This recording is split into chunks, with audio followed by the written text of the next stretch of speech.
Разглеждане на писмо от господин Илия Маринов с регистрационен номер РД 24017 034 ВН 001 ВН от дата 27 август 2024 година относно констатирани проблеми на територията на община Варна.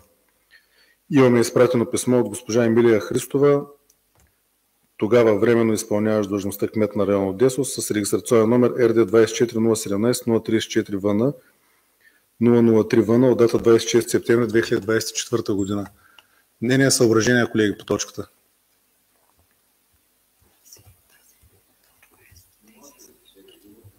Ако няма от колегите съветници някои мнения, съображения, имате думата, господине. Заповядайте на микрофона до вас, където желаете, където е по-удобно.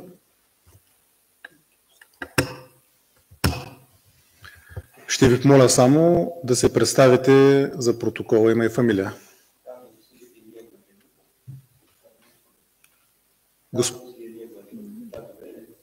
Да. Първо да благодаря на господин... Прощавайте, бихте ли повторили, за да се чуе хубаво и пред... Казвам се Илия Маринов. Благодаря ви. Вече и аз го чувам.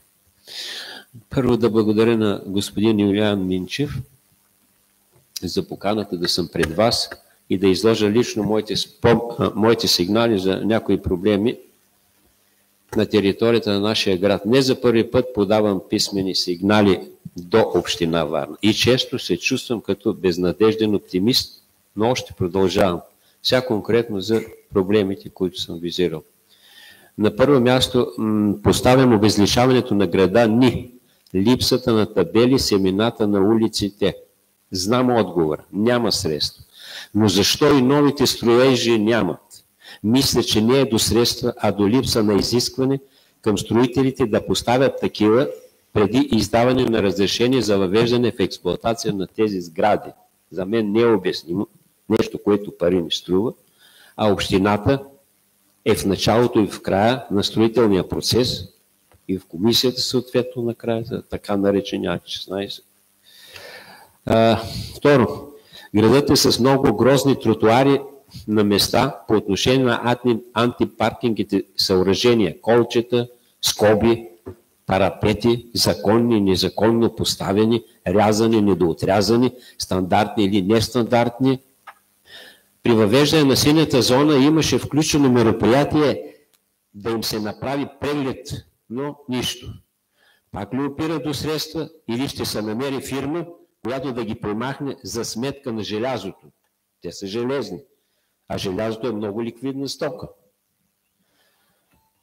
И на трето място, съжалявам, и на трето място за нещо на пръв поглед дребно, но може да е фатално за някой млад човек.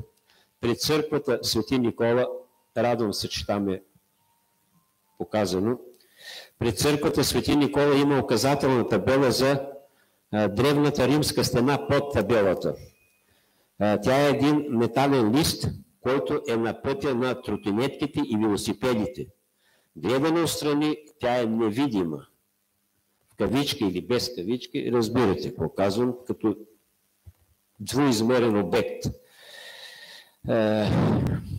И не случайно дете с тротинетка си удря главата, за което съобщиха някои медии. Не е нужно да се премества. Просто трябва да се добави нещо, за да стане триизмерна, видима отстрани.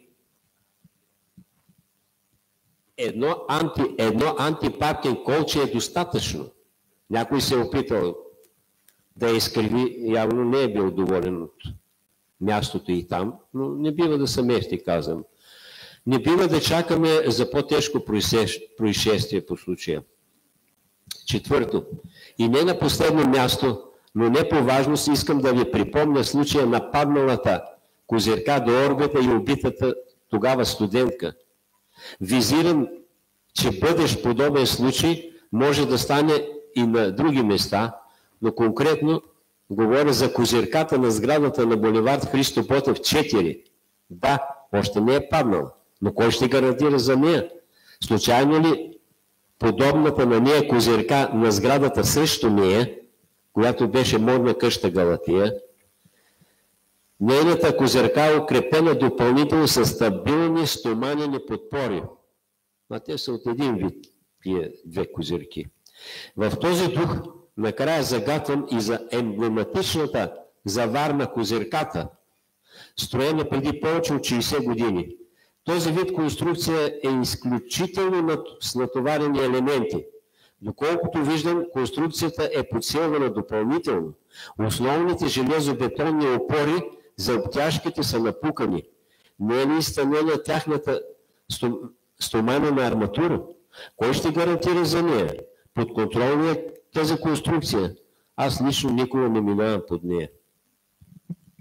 Вие, ако искате, минавайте. Благодаря за внимание. И аз благодаря за вниманието, господин Маринов. Ако някой от колегите иска да допълни нещо или да изрази коментар по това, което сподели господин Маринов, господин Севастиянов, заповядайте, имате думата.